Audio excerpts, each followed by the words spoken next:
A huge X-Files fans. Am I among my people right now? Excellent, I had a feeling. Well, let's keep that enthusiasm, put your hands together, and join me in welcoming to the stage Gillian Anderson, Annabeth Gish, Nicholas Lee, Mitch Pileggi, and Robert Patrick.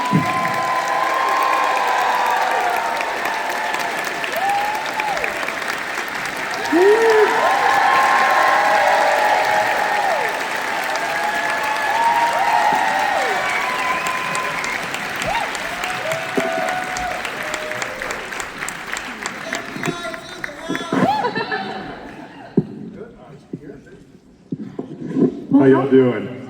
Quiet, you're so quiet. Well, how is everybody doing this afternoon? How has Orlando been treating you and getting to see the fans and talk with them?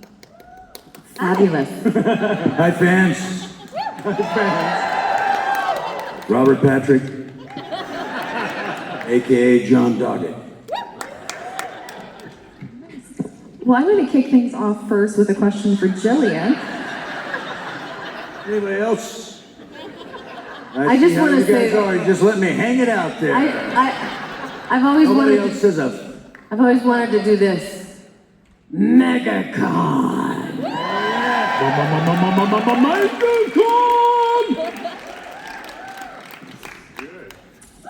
Gillian? Got nothing. I feel like I should be reciting something or singing something, or we need like Sing us a song. sing us a song. Nick, sing us a song. Sing a song. Wow. Show off. Very. That's my Bert Convey voice. Well, I am going to kick things off with a question for Gillian first. 33 years later, what do you remember about those early days of filming X-Files, filming that first season and not knowing yet how fans were going to react to it? Well, I think I was protected by my naivete early on. Really had no idea what the hell I was doing. And I remember talking about this at the time, that I didn't actually know that things ran in like reruns and that there were seasons of things. I'm serious, I literally did not know. So when they were saying, if this gets picked up, what do you mean if this gets picked up? What do you mean? What does that mean? Okay, so we're just doing a pilot. What's a pilot? And that it might be 13 episodes. Okay, well that's cool. That would be nice. And then at some point they might add more. All that stuff I was learning as I was going, and so I really started green, about as green as you can be. And so at every step of the way, it was a surprise, but it was a surprise in the way that I'm not sure I actually knew what I had signed up for. And not that I wouldn't have signed up for it, because I was on my last unemployment check, so I would have said yes and signed anything. But it was, the fact that I was signing up to something that turned out to be like a really fucking good gig was... I had no, it's not like, but I'm deciding between this and something else, or I'm deciding to, you know what I mean? It was, I got really, really lucky. So, I was as green as they come. I feel like the longevity, wow, that's really hot. The longevity of X-Files is something we don't necessarily see the way that we do today. It has, obviously stuck with people for so long. And it also, just listening to that, it made me think about the fact that Mitch and Nicholas, you came in towards the end of season 1 and then got brought back for season 2. Did you have kind of an idea at the onset of season 2 of how big this thing was starting to become?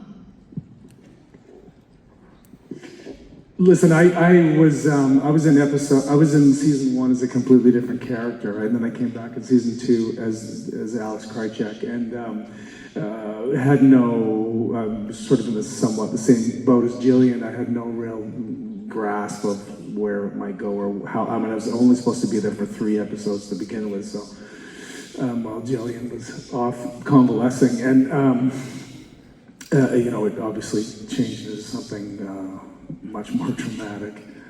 What were you originally?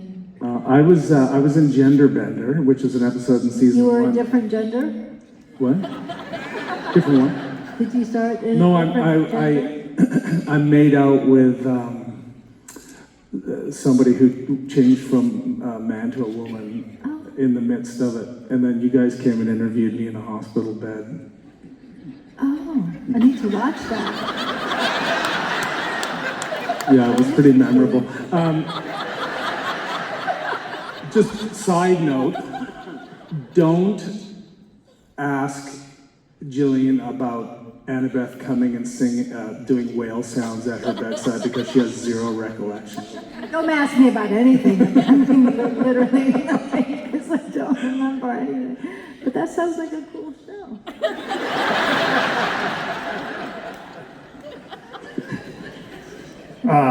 Yeah, I had no idea what was going to transpire. When I finished, I did 1 episode the first season, and then they called and they said, "Would you come back?"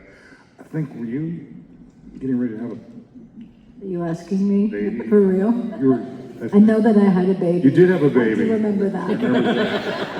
She does remember that. But anyway, it was like, see, I think you were missing some episodes or something like that. So I think they needed somebody to kind of like Oh, right, okay. take over or do something because you weren't there. So. Okay. And I was there to happily fill that. Wait, a baby Yeah. in real life or a baby on? Did you have a baby season 1 too? No whale sounds required.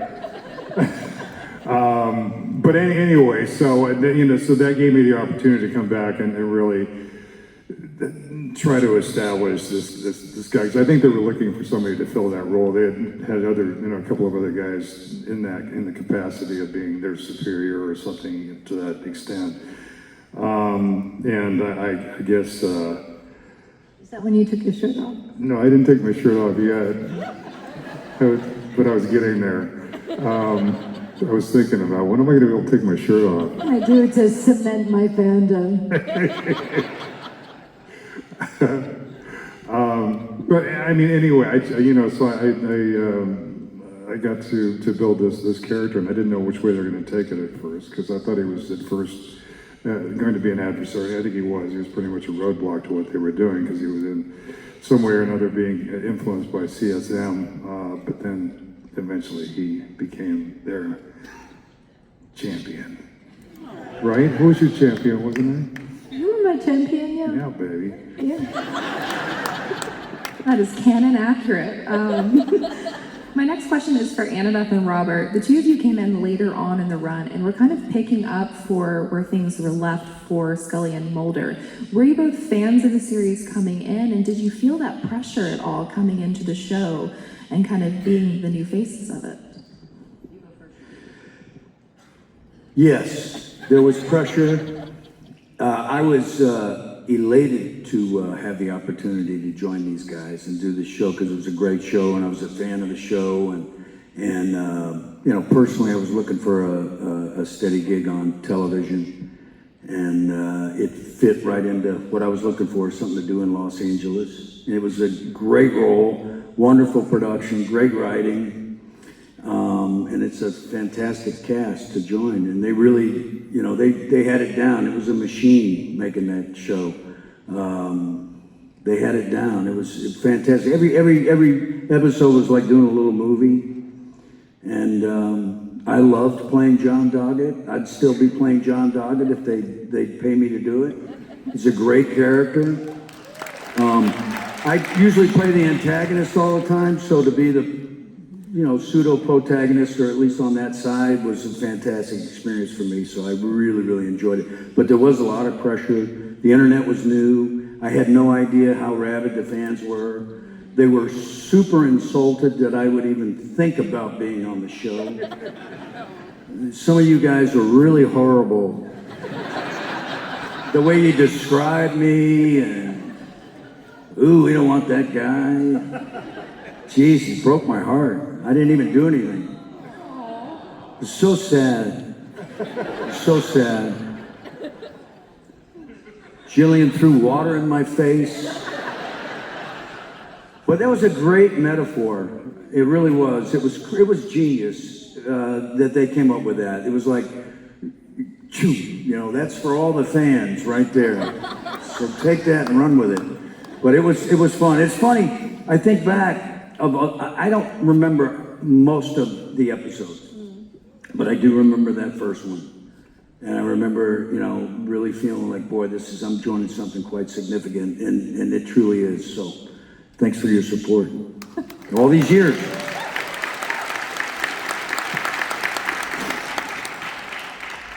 My answer to that is yes and no. I mean, I don't think you really can know what the X-Files is until you're on it and in it, and then even now, past its prime, it still has such a legacy, and the fans are so loyal and mostly kind.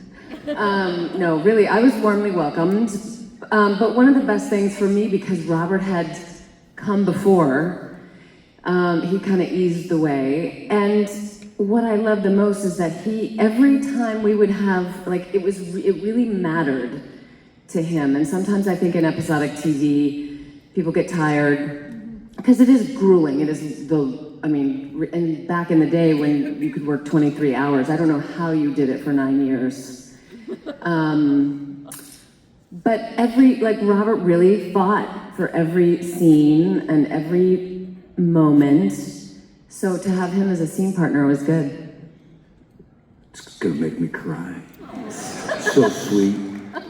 So sweet. We did have fun, but I gotta tell you, she's not kidding around. These guys were exhausted, and it is a pace that was like incredible.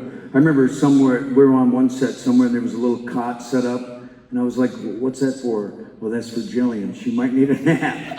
And you kind of catch on, you know, you do like 31 force calls later. And yeah, I never realized that 36 hours existed in a 24-hour day. And, you know, you were just dog tired. And the dialogue is relentless. It's just coming, and you're trying to flush it out and get the new stuff in. And it's a tough pace. Gillian perfected sitting in one of these chairs.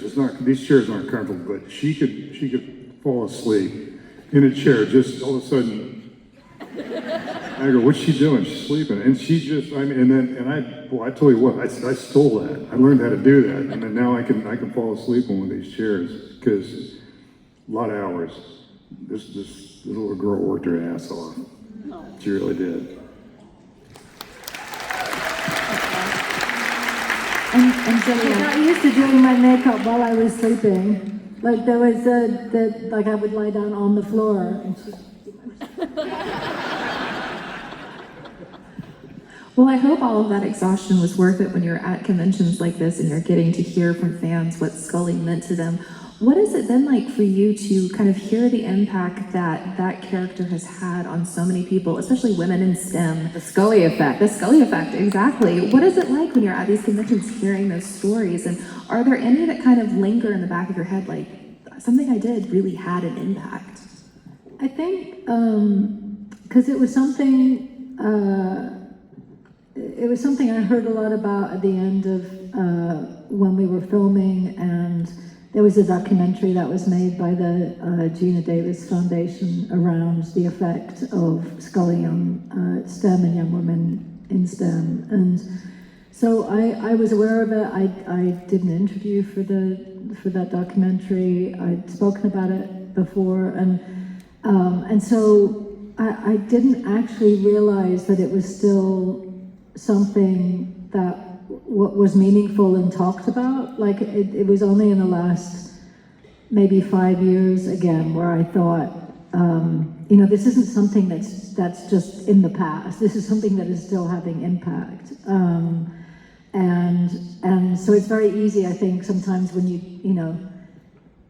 do a lot of press, trying to move forward in your career, and there was a period of time where I'm like, do we have to keep talking about the X-Files? I mean, do we have to, can we not for a period of time? And because the whole interview will end up being about this, that, and the other, or that will be the, headline if I mentioned one thing about, sequel or blah, blah. Anyway, so I was so used to just kind of skirting around topics that were related to talk about new stuff and other things that I was involved in. And then over the last 5 years, realizing how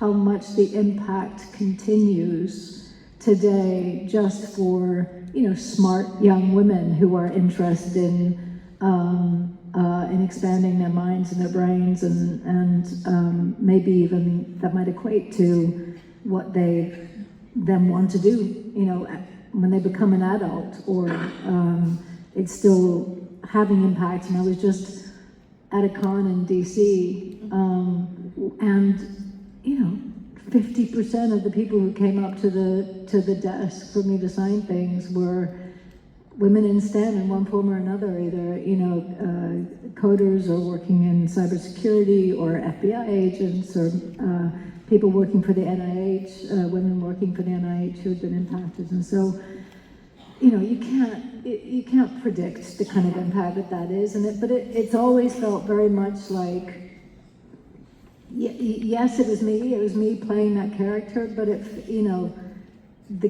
the character of Scully was as much a gift for me as it was for the audience, right? And so, in so many ways, and so when people say that, I'm proud to be a part of it, but it doesn't. You feel like, because it's really, but I'm moved. I'm incredibly moved by it, and very grateful and proud to, that I got to walk in her shoes and to have that influence. Yeah. It's a beautiful way to speak about it.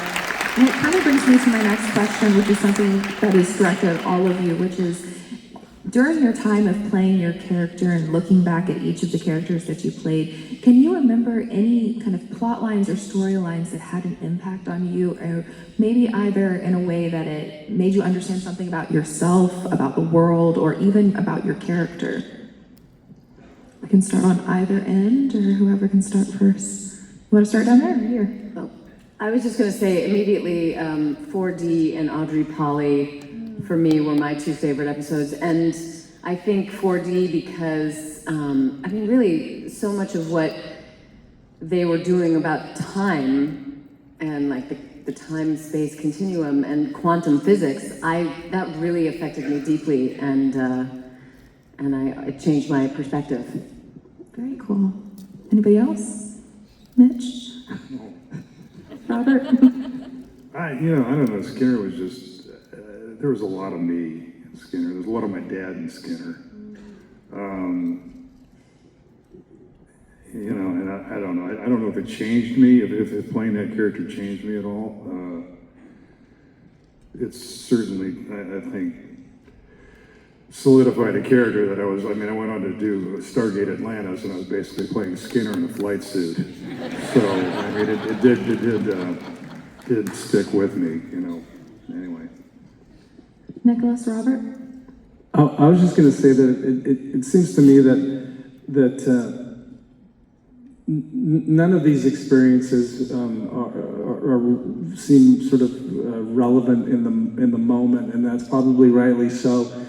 It would be very hard to be on a show and do your best work on a show that you knew that was going to go to the moon. You know what I mean? It's best not to know these things. I'm just sort of reflecting back on the last question a little bit, that you just don't know. You have no idea, and that's way better than kind of, although I really applaud you guys for coming in again to step into those roles in a show that was so well established and, sort of having targets on your back, but the things that I did, that David and I did in the Russian gulag, where they said you're gonna have to learn how to speak Russian, or you have to. A lot of this is gonna be in Russian, and I was like, there's no way I'm gonna get that done. And lo and behold, I sort of proved to myself that I was capable, and those were some of my absolute most favorite episodes. I mean, it's hard to do. It's challenging to do some of that stuff when you're in the middle of a fight and and you're you're talking to somebody in Russian in a language that you actually don't fully understand, but you're having a back and forth with somebody who's speaking Russian back to you, and you're speaking it to them, and you don't understand conjugation or anything like that, so you're kind of just sort of going by memory, but still trying to act, and the show asks certain things of me that I wasn't aware that I could do physically and otherwise, and nor did I know that I would love it as much as I did. I got to do crazy shit, like hanging from 15 floors by a cable, you know what I mean? Like I never imagined I would do that, running out of exploding cars. It was like Christmas for me. Every time I opened a script, it was always crazy. And, it changed my life, right? I think I can sort of safely speak for all of us here. It kind of like in some way or another, it changed our lives. And I'll always be grateful for that and for the onset experiences. It was a very rich experience, very fun. I love that. That's beautiful. Robert, do you have anything about? The whole experience was fantastic. I loved it. It was great. Short, sweet, and to the point. I love it, yeah.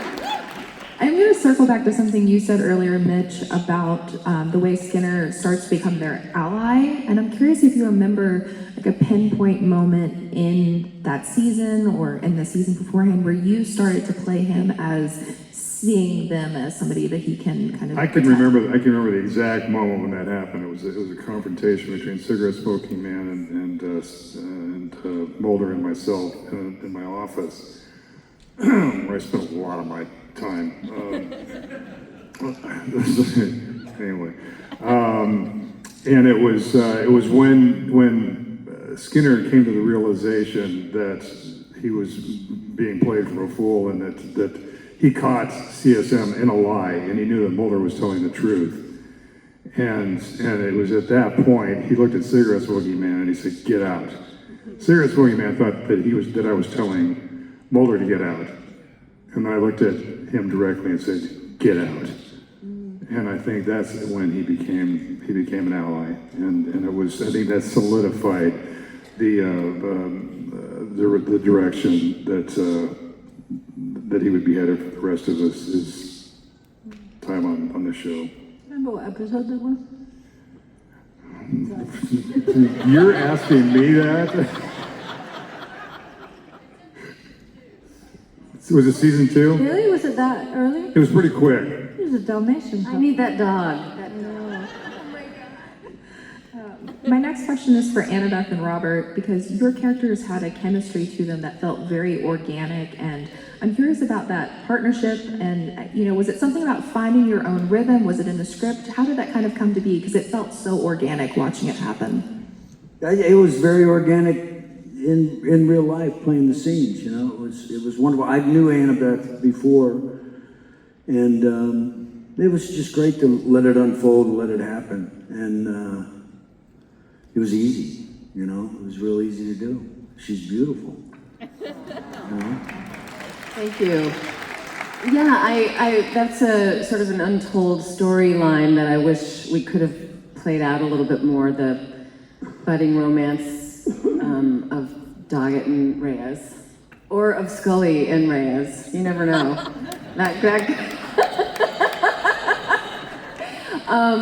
But honestly, Bring it on! Robert, there was just always ease. There was muscle, like you were always like you wanted to get it right, but there was always ease underneath that. So it was very easy.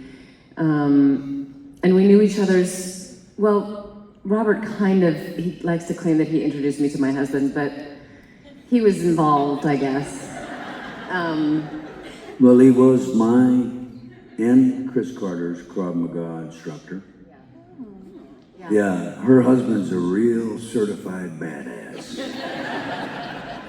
Wade is something else, and he's already like an Emmy award-winning stunt coordinator. It's Emmys. Has he won an Oscar yet? No. He's an Emmy award, and I've worked with him several times since. But anyway, Wade was terrific. And in the way it plays back in my memory, yeah, I introduced you to Ray. He was like, And you say it was Chris, and I know it He was said, you should tap that.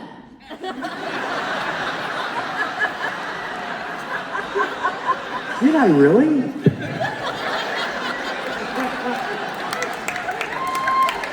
Wow. You were actually the first person to ever use that term. Yeah, I invented it, right? What, did I really say that? Oh my God, I'm blushing. I'm blushing too. Wow. Nobody remembers it. We could all say anything about anything anymore because we don't remember. Wow. I don't even know how to segue away from that one. Well, apparently, So you're a really good matchmaker is what I'm hearing. or cheating. Yeah. You got 2 sons now, right? Moving on. Moving on. Everybody always loves to hear about like prop pieces and costume pieces that actors either took with them or wish they had taken with them. For all of you, is there a piece from your character or even just like their surroundings that you either took home, were gifted, later acquired? You got one? I have everything that I ever was given or walked away from set with.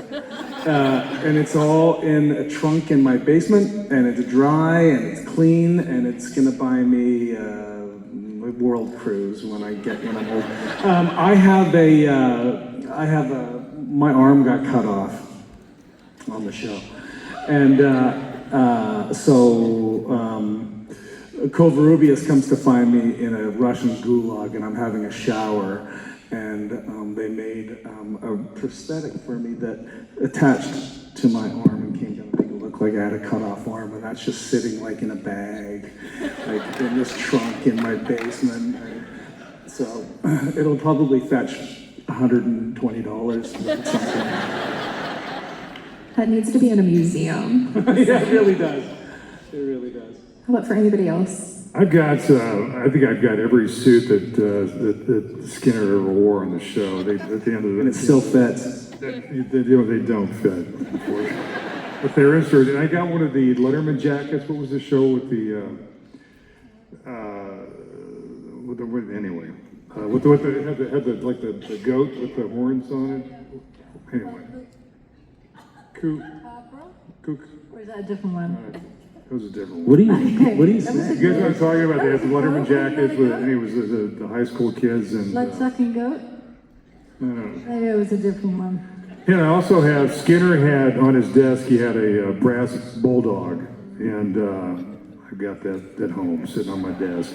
So I thought it was very appropriate. Scully's gravestone. What's that?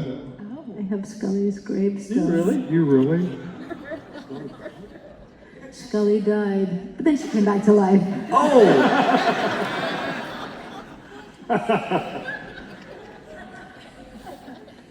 I don't remember. I don't. I don't know how or when or why, but she did. I have every script Really? that I did. I mean, I have the 2 seasons 8 and 9 scripts. I saved those.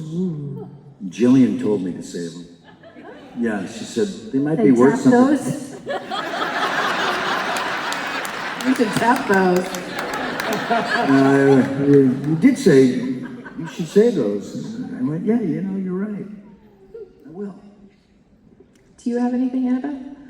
I have it was very small kind of chimes that were, when, I think in season 9, they built Monica's apartment. I think it was season 9. And I have like a little, like bell chimes that hung from her door. Oh, that's sweet. And all of the leather jackets that I wore. I wore a lot of jackets. They did give us all our wardrobe. They brought out a rack and they said, take the rack, take it all. You said that to me. Would you have taken that clothes Oh, I was before? gonna say, maybe not the early years. Pastel, whatever, yeah. Those are those outfits you had. Spandex, pink stuff, yeah, not spandex, but polyester. Anyway, no, yes, maybe later on. They don't do that anymore. They don't let you keep your wardrobe. No. They auction it off so quick, it's crazy. Almost every production now. Coming back to you, Gillian, Scully went through so much reinvention and rediscovery throughout the original series and then even into the revival when you came back.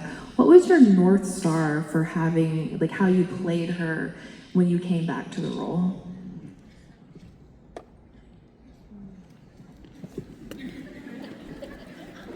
Maggie, going deep. I know. I don't know. I mean, I think in the later seasons when I came back, I struggled. I thought that it would be second nature, and it was harder than I thought it was going to be. You know, coming back for the 10th and 11th seasons. The rest of the seasons were close enough together, but you know, except for the comedic episodes that we did. You know, there was something pretty embedded and constant in her, and I think I probably just, you know, knowing me, I probably would have had a phrase or word at the beginning, phrase or words that I might have said that immediately brought me back into her and her voice, etc. Obviously, you know, years on, that wasn't necessary to do that, but. You know, part of it probably would have had to do with her faith and then Chris's voice in my head yelling at me in the first season, reminding me, you know, because I'd only done theater before, and so, you know, when I was doing the same character over and over again, there was part of my that I kept wanting to like try things out and expand the boundaries of the character and all these kind of things, as if I was maybe even moving on to another role or something. And he, you know, he kept on me to remind me, no, this is the same person in the same series, episode after episode after episode, and this is what you have to think of. She wouldn't cry in these moments. She would, you know, you know, she's ultimately a scientist and she has strong faith, and she, you know, is absolutely determined to fight in the pursuit of justice or whatever it was that he would have said. And, you know, he, you know, whipped me into shape. Did you feel like you had to turn some of your own emotions off or down? Yeah, I think so, but emotions that were not necessarily appropriate for the character that he had written. It was just a young, I was 24 years old, you know, I was wanting to show my range, you know, but he was showing me what the parameters of that range were for this particular character, and I'd never had to do that before, so it was appropriate. But it was new, you know, it was new for me. Well, you pulled it off beautifully. Another question for all of you, which is, which practical effect or stunt still amazes you when you look back at the series? Practical effect or stunt from that era that still kind of impresses you today? You know what? I did a somersault in a burgundy velvet, it wasn't velvet, felt some kind of burgundy suit. I jumped out of a window and I did a somersault. And that stuns me to the day when I've seen that picture. Anyway, sorry to interrupt. You know, there's people like Bob Goodwin and Kim and Manners, Rob Bowman, those guys, that were so responsible for what happened on the show after the words were typed out on the page, and what they were able to accomplish. And you know, like there was days where in the morning they were on a fishing boat, you know, that were supposed to be in the Pacific, and then there were that like at what's supposed to be Arlington Cemetery, and then in the afternoon we're like in Hong Kong, and it was remarkable what they were able to accomplish, and that was all done through like just elbow grease, right? And remarkable. And those guys, Bob, I think, is a little bit of an unsung hero. He was Bob, like he was executive producer, and so they would always come to me, and I was kind of like this punching bag on the show, right? And they would always come to me and say, "Hey, we're thinking about doing this thing. Would you would you be interested in that? And I always said yes, because I have a small brain and it was easy to. And like there was one episode where I was talking about earlier where I ran out of an exploding car, and we got there, a big safety meeting, and they said, okay, so what's going to happen? You're going to be, Rob Bowman says you're going to be in the car, you're going to get out of the car, you're going to run as fast as you can. As soon as you cross this line, the guy's going to press the plunger and it's going to explode behind you. And I was like, okay, sounds good. And I go and I get in the car and I'm surrounded by containers of flammable fluid. And I was like, this is scary. And so in the car, safety meeting, sitting there, and and action. And I get out of the car and I run faster than I've ever ran in my life. I cross the line and nothing happens. And I look back at the guy who's got the plunge and he's going, and I was like, okay, great. Let's try that again. I was like, yeah, let's do that again. That sounds. So I get back in the car and I use action and I run as fast as I can and it explodes behind me. And it literally was like somebody hitting me in the middle of my back and I went down onto my face basically. And they're like, great, moving on, and so, but that's kind of like the way it was back then, you know what I mean? It was like, let's just shoot. It's like, kind of the old days, right? Where like horses, like in the old Westerns where horses got killed and stuff, it was just, they were safe and they were into it, but it was like anything could have happened. I mean, they were like, so I don't want to take up too much time, but they're like, okay, so we're going to hang you from 15 floors, which I was talking about before. And I'm like, yeah, sounds great. That would be so much fun. And I get out there and I'm hanging there and I'm like, oh, I got to look down. Because You were not digging that at all, Nick. You were not digging it at all. They came to me and said, so what we're going to do is we're going to shoot you at an angle so that we won't see your feet and you'll be standing on a platform. And I said, well, that's not really very good, is it? Wouldn't it be better if you could like actually see my feet dangling? They said, well, yeah, but it's a whole other. So the production went to work and they came back and they said, yeah, we're still going to do that. And I was all gung-ho and I got out there and I was out there for like 10 seconds. I was like, this is so shitty. I want out of this so badly right now. Do you remember that day? Because I'm at his apartment and I'm hanging outside his apartment. He handcuffs me to the fence and sort of. But so like there's so many things like that, just so many moments that I have where I'm just like, I can't even believe I'm like, my hair's not burnt off or that I'm still here or, whatever. It was remarkable. They did some crazy things. I mean, when they built that submarine, the conning tower coming out of an ice cap, they did that on the sound stage. And they trucked in, I don't know how many tons of snow. And that was an amazing shot on hydraulics, that thing coming up out, and it looked like a submarine conning tower coming out of an ice cap.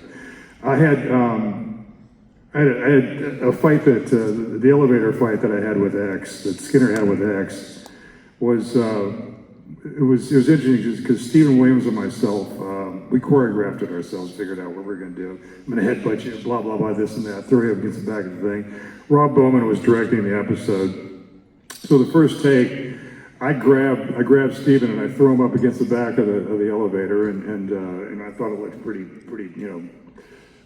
pretty rough and tough, and so they called cut, and I said to Bowman, I said, how was that? And he goes, it looked a little weak. I said, okay. So in the next take, I threw Stephen through the back of the elevator. The whole back of the elevator completely collapsed. I turned to Bowman and I said, better? Steven's laying on the ground back there. But they gave us a lot of stuff. I tell you what, my body is, I've had my shoulder replaced, I've got bad hips, bad knees, and a lot of it is because I said, I could do that. I try to tell young actors, don't let the stunt guys do it. There was in that episode of Gender Bender when I was making out with this woman who became a man in the back of the car, and the character gets out of the car as a woman, turns into a man in front of my eyes, and I said to Rob Bowman, I said, wouldn't it be cool? And I'd never met him before. If we like fogged up the window. And I was like, I did that. And then I saw her and he goes, yeah. So they go in and they get a kettle and they turn the kettle on and they turn up the water and the window's all fogged up and And there's this thing, right? We did another thing. We were sitting on top of a building. And I said, wouldn't it be cool, like, if just like it was just a bit of wind and my coat was just kind of going like this? Rob goes, yeah, great. So they go down, they get a big fan, up to the top of the building, and then so just so my, you know, my color of my coat can go You like. sound like a nightmare. No, but only because they would let me, right? They were like, yeah, let's do it. You know. That's You're what got you you're asked. probably right. Maybe that's what got you asked back for. Maybe that's what got me shot in the head. You know.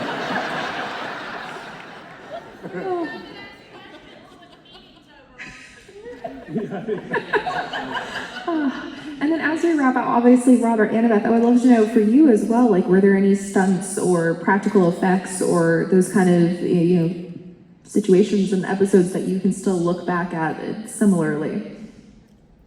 Robert, go first. I was sitting here thinking of, there was a tank in Universal, we're underwater, Lucy Lawless. Water, underwater, scuba tanks. I remember that. That's pretty cool. That's the show, right? I can't tell you whether that was the show or not. Was this on the X-Files or was it?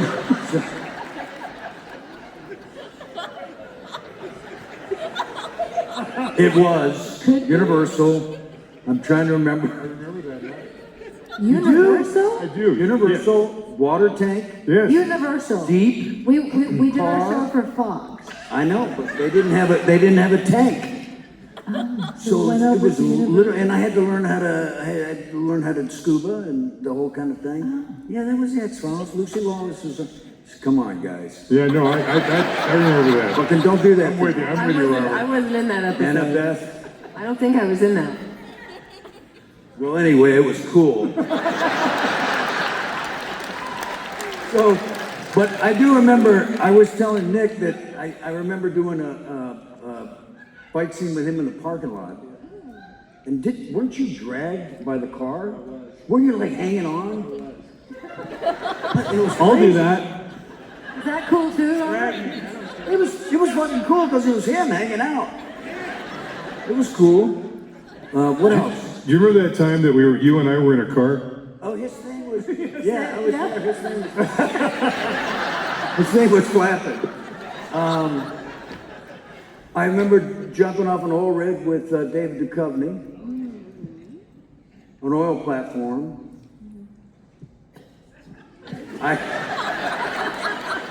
That was good. That was a good one.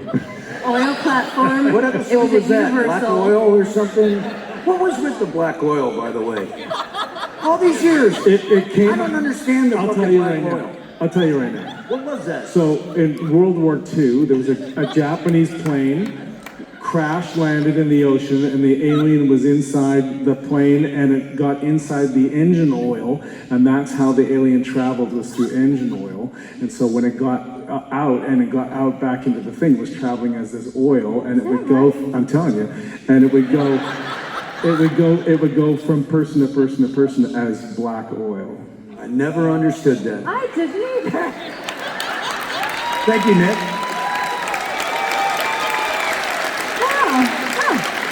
Go figure. Okay, can you explain the bees? What's the deal with the fucking bees? God damn those bees. Oh yeah, we did an episode, Lord of the Flies, too, with Jane Lynch and the young man from Breaking Bad. What was that guy's name from Breaking Bad? Oh yeah. You know the young guy? It was one of his first episodes. Yeah, he was in it, and Jane Lynch was in it, and there was Lord of the Flies. It was the damnedest episode. There was some stunts involved, like this, trying to catch the flies.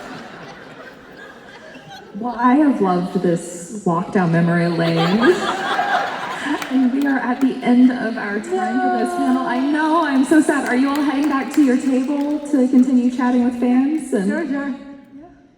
this was so good. Thank you all so much. And thank you all so much. Let's bring it in.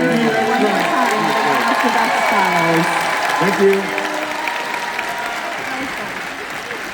At this time, please exit the theater to make way for the next group of fans. Thank you for joining us, and enjoy MegaCon Orlando.